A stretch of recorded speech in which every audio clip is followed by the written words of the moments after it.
What's up, everyone? Thank you for joining the first ever episode of The Middle Ground, the only podcast that covers politics unbiased.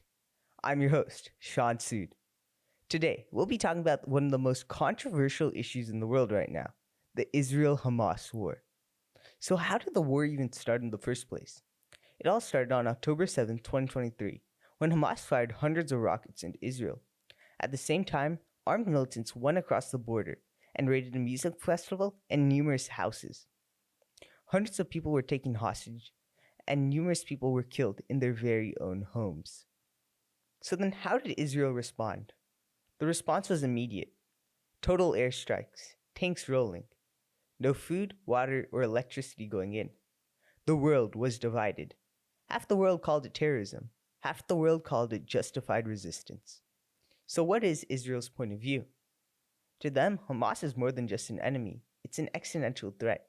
It's literally in Hamas's charter that Israel should be non-existent. And that, tied with the hostages being held in Gaza, was more than enough to justify the war. And Israeli leaders argue that any ceasefire without the total destruction of Hamas would just lead to another October 7th. The message in Israeli media was clear, that they're defending themselves. On the other hand, you have Palestine's perspective.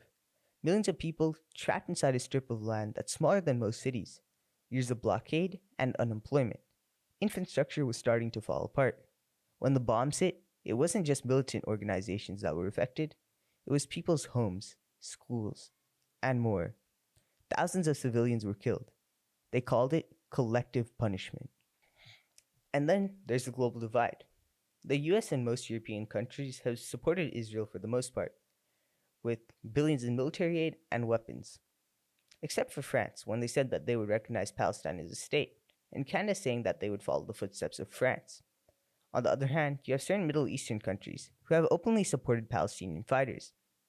The UN and other human rights groups have stated that both sides are committing war crimes. On the streets, tens of thousands of protesters clash in cities across the world. Pro-Israel rallies, pro-Palestine rallies, sometimes side by side, and sometimes fighting each other. So, how is the media reacting to the Israel-Hamas war? There are two realities. In one, Israel is defending civilians from terrorists.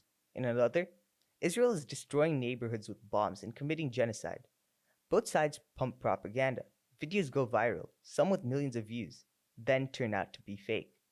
But by then, the damage is already done. These are the questions no one wants to ask about the Israel-Hamas war. Is Israel's campaign self-defense? Or is it retaliation so massive it's genocide? Is Hamas fighting for liberation? Or sacrificing thousands of civilians for political gain? Should the US keep sending billions of dollars into the war while claiming to be a peace broker? How do you even negotiate peace when one side says the other has no right to exist? This war is more than just about land. It's more than politics. It's about identity. Power. This is The Middle Ground. I'm Sean Sood. If you have a perspective, I want to hear it. See you next time on The Middle Ground.